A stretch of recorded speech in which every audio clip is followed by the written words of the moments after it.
அது வாய்ப்பு வரல. அது அது அது நம்முடைய தோல்வி இல்லை, அது மக்களின் தோல்வி தான். அதுக்கு ஒன்றும் நீங்கள் கவலைப்பட வேண்டியது. ஏன்னு ஒரு வருத்தம் இருக்குது.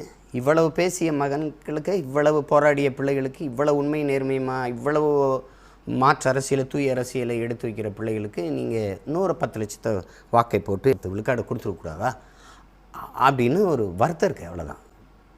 நான் வந்து உள்ளே போகணுன்னா அதில் எனக்கு உளவே உளமாற எனக்கு அதில் ஒன்றும் விருப்பம் இல்லை. அதில் ஒரு ஆள் போய் நம்ம ஒன்றும் செய்ய போகிறதில்ல. நாட்டை வெல்லாமல் 2-3 சீட்டை வந்து நம்ம ஒன்றும் செய்ய போகிறதில்ல. ஆனாலும் போயிருக்கலாம். மக்களின் குரலாக, ஒட்டுமொத்த தமிழ் சமூகத்தின் குரலாக நாம் உள்ள பேசியிருந்திருக்கலாம். இல்லை, ஆனால் என் பிள்ளைகளுடைய உழைப்பு அசாத்தியமானது. நான் எதிர்பார்த்தேன் நான் வென்றுவேன், 5-6 பேர் நம்ம உள்ளே போயிடலாம் அப்படின்னு நான் நினச்சேன். தம்பி இசை மதிவாணன் எல்லாருக்கும் வெற்றி வாய்ப்பை நான் கணித்தேன். அது நடக்கலை. அதனால ஒன்றும் இல்லை. நம்ம போய் இன்றைக்கி இல்லைன்னா நாளைக்கு போகிறோம், அவ்வளோதான். ஆனாலும் உங்கள் உழைப்பு அசாத்தியமானது. என் பிள்ளைகள், என் உடன் பிறந்தார்கள், என் உறவுகள் பெரும்பாடு பற்றீர்கள்ங்கிறதுல நான் ரொம்ப மகிழ்வோடு அதை பகிர்ந்துக்கிறேன். இன்னும் கவலைப்படாதீங்க. இன்னும் 10 ஆண்டுகள் கூட நம்ம போராடுவோம். ஆனால் உறுதியாக வெல்லுவோம். அதில் எந்த மாற்றம் உங்களுக்கு வேண்டியதில்லை.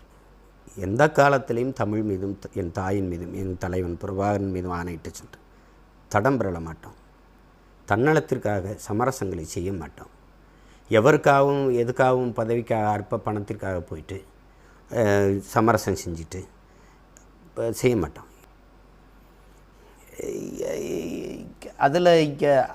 அதில் வந்து எந்த சமரசமும் எங்களுக்கு இல்லை, நமக்கு இல்லை. நம்ம அதை செய்ய போகிறது இல்லை.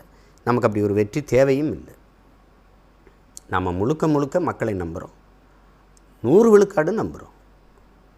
மக்கள் நம்மளை நம்புகிற வரை ஐயா குணங்குடி கனிபா அவர்கள் வந்து, அவர் விடுதலைக்காக நான் போராடினேன். அவர் விடுதலை பெற்று வந்த பிறகு என்னை வீட்டில் வந்து சந்தித்து ஒரு வார்த்தை சொன்னாங்க, மக்களை நம்பி நில்லுங்க, மக்கள் நம்பும்படி நில்லுங்க. இந்த வார்த்தை எனக்கு சொன்னாங்க. இன்னும் என் காதுகளில் கேட்குது. மக்களை நம்பி நில்லுங்க, மக்கள் நம்பும்படி நில்லுங்க.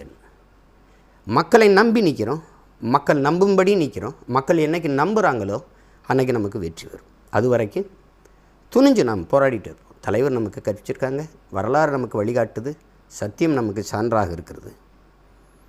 தொடர்ச்சியாக நாம் போராடும்.